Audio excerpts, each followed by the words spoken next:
having a humble opinion of self. Every man naturally desires knowledge, but what good is knowledge without fear of God?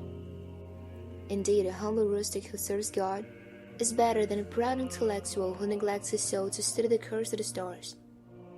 He who knows himself well becomes mean in his own eyes, and is not happy when praised by men.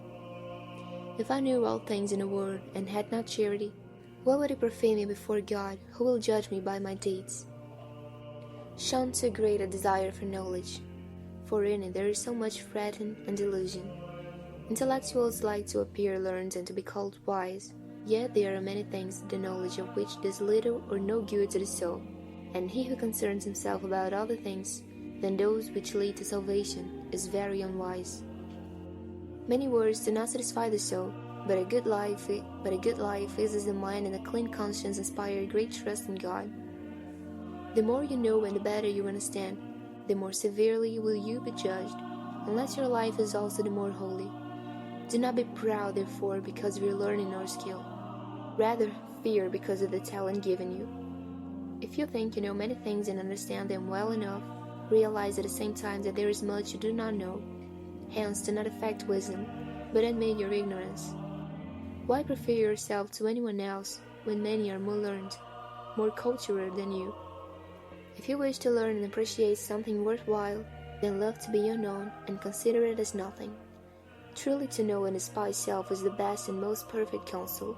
To think of oneself as nothing, and always to think well and highly of others, is the best and most perfect wisdom. Wherefore, if you see another sin openly, or commit a serious crime, do not consider yourself better, for you do not know how long you can remain in good state. All men are frail, but you must admit that none is more frail than yourself. The Doctrine of Truth.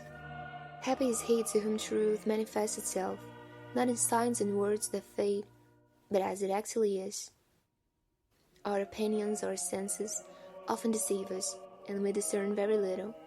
What good is much discussion of involved and obscure matters, when our ignorance of them will not be held against us on Judgment Day? Neglect of things which are profitable and necessary, and undue concern with those which are irrelevant and harmful, are great folly. We have eyes and do not see. What therefore have we to do with questions of philosophy? He to whom the eternal word speaks is free from theorizing, for from this word are all things, and of him all things speak. The beginning who also speaks to us. Without this word no man understands or judges right.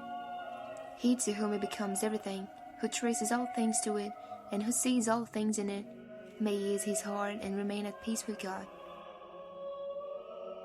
O God, you who are the truth, make me one with you in love everlasting. I am often wearied by the many things I hear and read, but in you is all that I long for. Let me learn to be still. Let all creatures be silent before you. You alone speak to me. The more recollected a man is, and the more simple of heart he becomes, the easier he understands sublime things, for he receives the light of knowledge from above. The pure, simple, and steadfast spirit is not distracted by many labors, for he does them all for the honor of God. And since he enjoys interior peace, he seeks no selfish end in anything. What indeed gives more trouble and affliction than uncontrolled desires of heart? A good and devout man arranges in his mind the things he has to do, not according to the whims of evil inclination, but according to the dictates of right reason. Who is forced to struggle more than he who tries to master himself? These ought to be our purpose then, to conquer self, to become stronger each day, to advance in virtue. Every perfection in this life has some imperfection mixed with it, and no learning of ours is without some darkness. Humble knowledge of self is a surer path to God than the ardent pursuit of learning. Not that learning is to be considered evil, or knowledge, which is good in itself, and so ordained by God, but a clean conscience and virtuous life ought always to be preferred. Many often err or accomplish little or nothing because they try to become learned, rather to live well. If men used as much care in unprudent vices and in planning virtues as they do in discussing problems, there would not be so much evil and scandal in the world, or such laxity in religious organizations. On a day of judgment, surely, we shall not be asked what we have read, but what we have done, not how well we have spoken, but how well we have lived.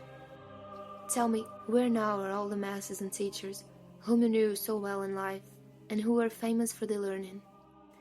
Others have already taken their places, and I know not whether they ever think of their predecessors.